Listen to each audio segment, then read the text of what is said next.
करोड़ीमल उस जादुई पात्र से बहुत सारा सोना और धन मांगता है। जादुई पात्र करोड़ीमल को सोना और धन देने लगता है, लेकिन करोड़ीमल को यह नहीं पता था कि उस जादुई पात्र का मुंह कैसे बंद करना है। इसी कारण उस धन का ढेर लगता गया और वह धन बढ़ता गया, बढ़ता गया।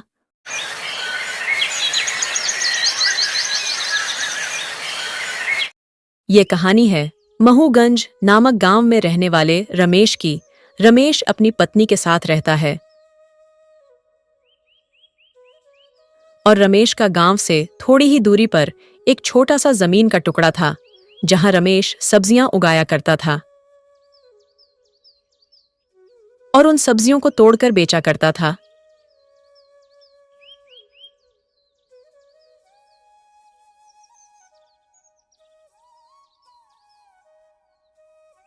रमेश सब्जियां बेचकर उससे जो आमदनी होती है उससे घर के लिए थोड़े चावल ले लेता है।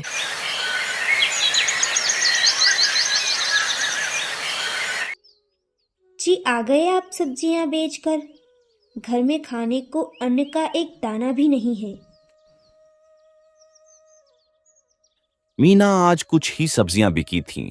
उससे जो भी आमदनी हुई उसका मैं ये चावल खरीद के ले आया हूं।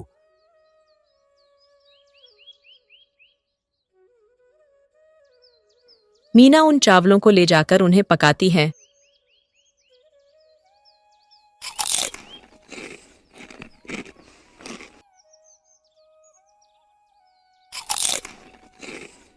फिर दोनों खाना खाकर सो जाते हैं।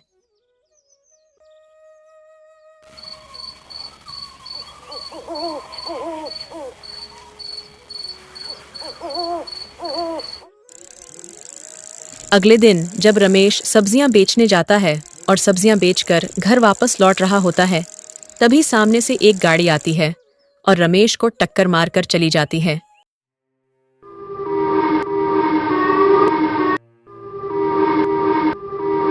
रमेश को इलाज के लिए जल्दी से अस्पताल ले जाया जाता है।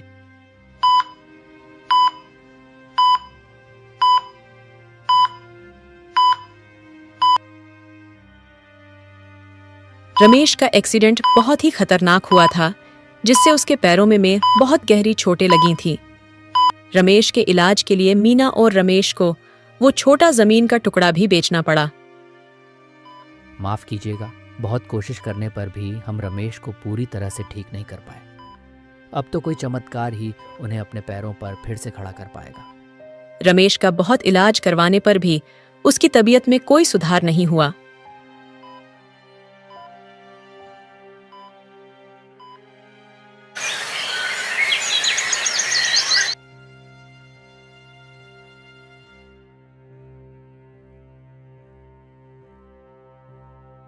बम बम भोले, अरे बेटा कोई है? एक दिन रमेश के घर एक साधु महाराज आए।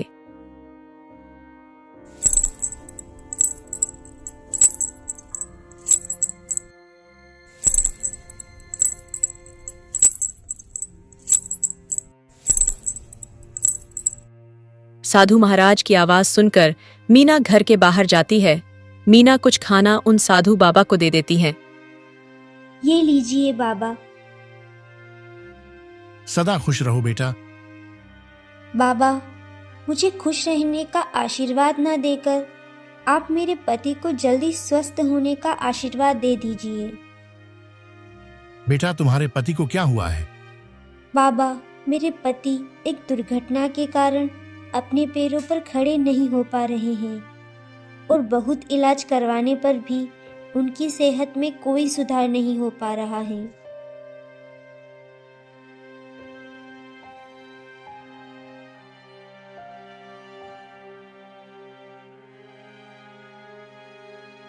बेटा इस जड़ी बूटी को अपने पति के पैरों पर लगा देना, तुम्हारे पति का कल्याण हो। साधु बाबा यह कहकर वहां से चले जाते हैं।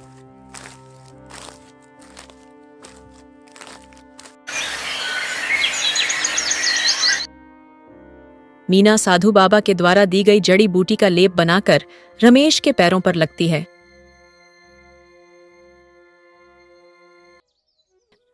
और कुछ ही देर में रमेश अपने पैरों पर खड़ा हो जाता है। अरे भाग्यवान, ये तो चमत्कार ही हो गया। इस लेप से तो मैं बिल्कुल ठीक हो गया। ये जड़ी बूटी तुम्हें किसने दी थी, भाग्यवान? आज सुबह एक साधु बाबा आए थे। उन्होंने ही मुझे यह जड़ी बूटी दी थी और कहा था कि अपने पति के पैरों पर इसका लेप बनाकर लगा देना।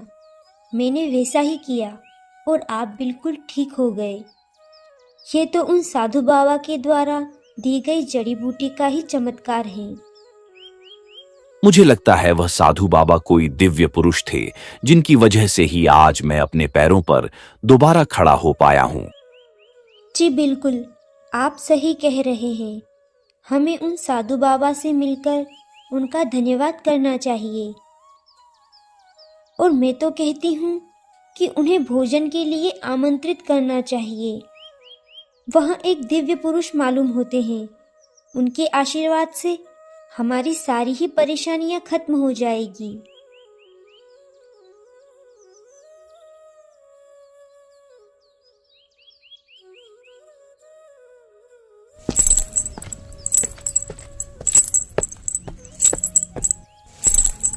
रमेश और मीना साधु बाबा की तलाश में गांव में पूछते हैं। गांव में पूछने पर उन्हें पता चलता है कि वह साधु बाबा गांव के बाहर जंगल में एक कुटिया में रहते हैं।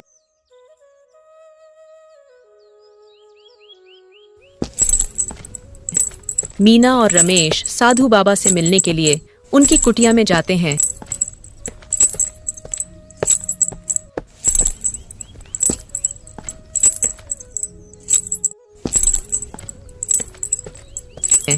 रमेश और मीना जब साधु बाबा से मिलने जा रहे थे, तब अचानक मौसम बिगड़ गया और तेज हवाएं और बारिश होने लगी।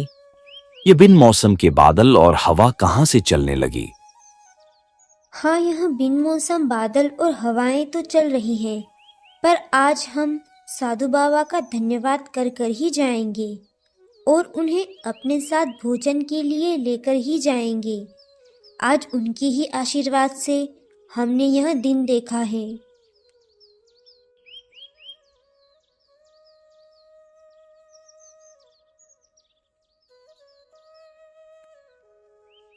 शिवाय नमः शिवाय। साधु बाबा की कुटिया तक पहुंच जाते हैं।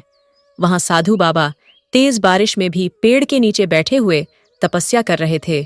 मीना और रमेश उनकी तपस्या की खत्म होने का इंतजार करने लगते हैं और दोनों तेज बारिश में भी उसे पेड़ के पास खड़े रहते हैं। नमः शिवाय नमः शिवाय नमः शिवाय।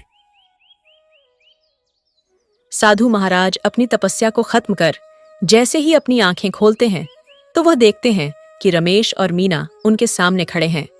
अरे बेटा, तुम दोनों इतनी तेज बारिश में भी यहाँ भीग रहे हो, यहाँ क्यों खड़े हो? बाबा, आपके ही आशीर्वाद से आज मैं दोबारा अपनी पैरों पर खड़ा हो पाया हूं। मेरी पत्नी ने बताया मुझे कि आपने जो जड़ी बूटी दी थी, उसी से आज मैं अपने पैरों पर खड़ा हो पाया हूं। इसीलिए बाबा, हम दोनों आपका धन्यवाद करने आए हैं और आपको भोजन के लिए आमंत्रित करने आए हैं। बाबा, आप अपनी सेवा करने का हमें एक अवसर दे। साधु बाबा रमेश और मीना के साथ उनके घर पर भोजन पर चलने के लिए तैयार हो जाते हैं।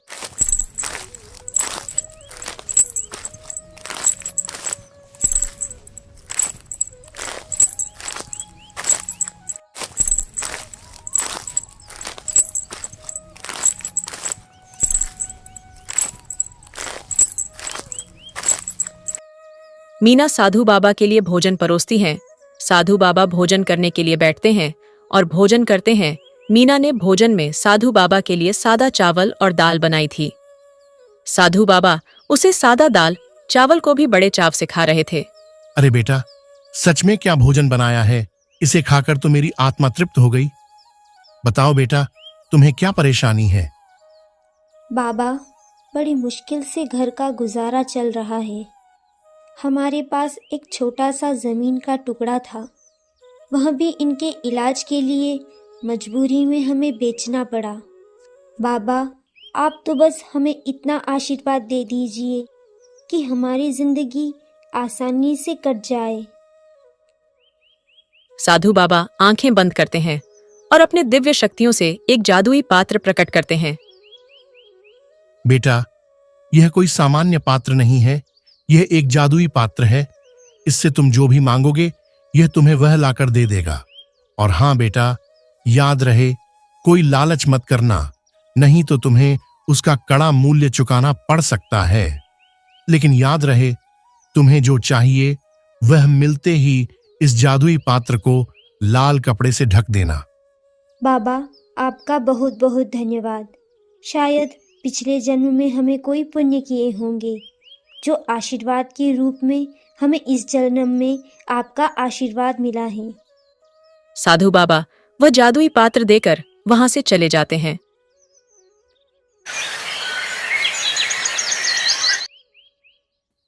रमेश और मीना के घर में खाने को कुछ भी नहीं बचा था, इसीलिए रमेश उसे जादुई पत्र से कहता है, हे जादुई पात्र, मुझे दाल और चावल दे दे ताकि मेरा परिवार भूखा ना रहे।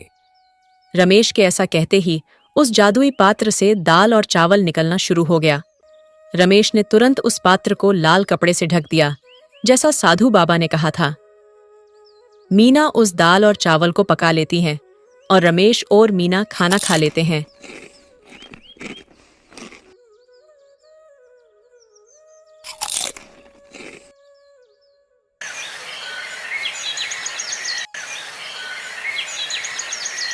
बचा हुआ जो दाल और चावल था, रमेश उनकी बोरियां भरकर बाजार में जाकर बेच आता है, जिससे उसे पैसे मिल जाते हैं।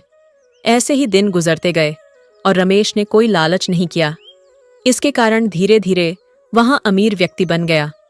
गांव का एक अमीर व्यक्ति करोड़ीमल, जिसके पास रमेश ने अपने इलाज के लिए अपनी जमीन का टुकड़ा बेचा था, वह यह देखकर सोचने लगा, अभी थोड़े दिन पहले तो इस रमेश के पास कुछ भी नहीं था। एक छोटा जमीन का टुकड़ा था, वह भी मुझे बेच दिया। तो इस रमेश के हाथ ऐसी कौन सी चीज लग गई है जो ये इतनी जल्दी इतने पैसे वाला बन गया है।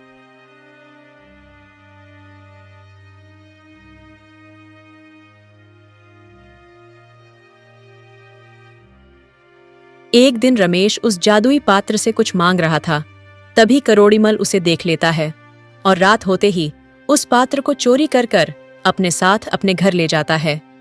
करोड़ीमल उस जादुई पात्र से बहुत सारा सोना और धन मांगता है। जादुई पात्र करोड़ीमल को सोना और धन देने लगता है, लेकिन करोड़ीमल को यह नहीं पता था कि उस जादुई पात्र का मुंह कैसे बंद करना है। इसी कारण उस धन का ढेर लगता गया और वह धन बढ़ता गया और करोड़ीमल के घर के खिड़की और दरवाजे बंद होने के कारण करोड़ीमल इस धन के नीचे आकर मर गया। किसी ने सही ही कहा है, लालच बुरी बला है।